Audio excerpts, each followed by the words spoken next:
First step you're going to want to do is go ahead and rinse off those ribs and pat these things dry, both front and back. Trim them up and remove any sort of excess meat off of these, and then we are going to remove the backing, this plastic looking backing. Now, do you hate it when this happens to you? You dry out one corner, you pull, you tug, it tears, it's a giant mess. Oh my god, I hate it. Well, here's a method. Run the knife between the bone and the backing, grab a paper towel, and pull, and it should come off clean almost every time, so you can lay down your binder cleanly. So today for a binder, I will be using standard mustard. Now you can really go any direction with this. You could use mustard, you could use honey or olive oil, or I mean really whatever, butter for all it matters, but traditionally I like to use mustard, and then apply your rubs. So I will be using some Champion's rub, cherry habanero, and AP seasoning. Go ahead and put down a healthy layer of seasoning on the backside first and allow it to sit for at least 15 minutes for all the seasoning to tack up. You'll know that it's ready to flip over when all the seasoning starts to look wet.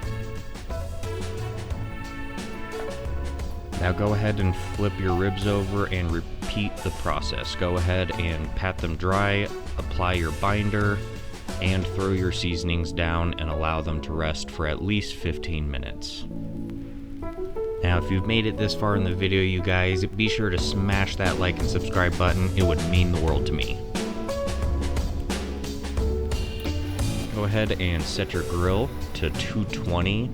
For me, it's 220 high smoke, and throw these ribs on.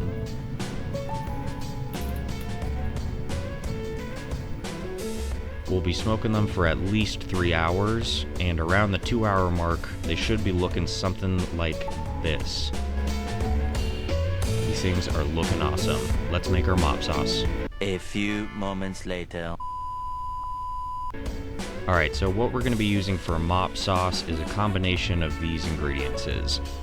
You're going to want to add in 3 cups of apple juice, a 1/4 cup of apple cider vinegar, 2 tablespoons of Worcestershire sauce, a 1/4 cup of barbecue sauce, and then add in some of your favorite rub, mix them together, and go ahead and give this thing a taste test and make sure that you like it.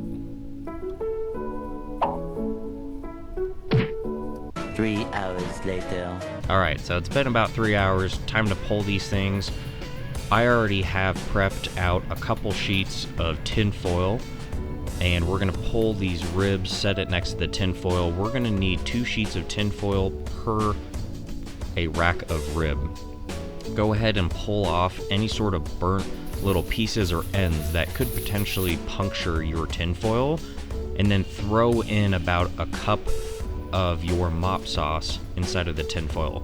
You'll see that I kind of bowed it up, or like raised up the edges of my tin, so then that way the mop sauce doesn't pour out all over the table. Then go ahead and wrap this guy, and be extremely careful not to puncture your tin foil, allowing any of that mop sauce to get out. So the whole reason why we're double wrapping this, just for additional protection, and at the very end, just give the rib a good squeeze all around to make sure that's nice and tight. Another thing that we're trying to accomplish is avoid any sort of steam inside of these things, and repeat the process. At the very end, scrub down your grill and get rid of any of the hard pieces that are on there, and throw these ribs back on. We're going to cook it for an additional 2 hours. Alright, so it's been 2 hours. Time to pull these things and apply your favorite barbecue sauces. These things are steaming hot and ready to go. Should be still together, somewhat pliable. If your ribs are falling apart, you've added too much mop sauce. But these things are looking awesome. We're going to apply some barbecue sauce to these and throw them back on the cooker for 1 more hour.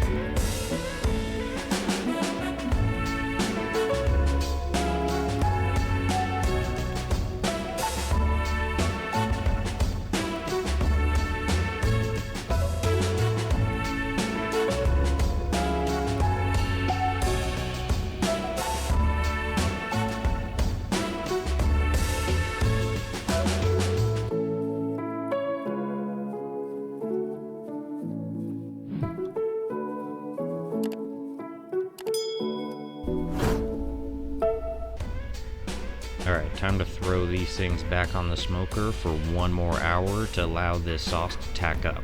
Now, if you don't want your sauce fully tacked up, you could throw it on for just 20 minutes, 30 minutes, whatever you like, but trust me, you're gonna like the results of a full 1 hour. It completes the whole 3-2-1 method of smoking for 3 hours, in the mop sauce for 2 hours, barbecue sauce for another hour.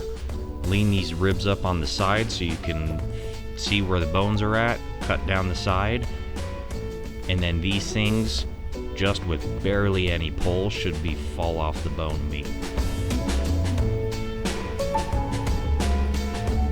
And then, of course, you gotta try some of the ribs. You don't want to feed your guests anything bad, so, you know, maybe standing here, you gotta eat 2 or 3 ribs. I don't know. These things are looking awesome, you guys. Great color to them. Awesome smoke ring. Tons of flavor. Fall off the bone meat. Delicious. Cheers.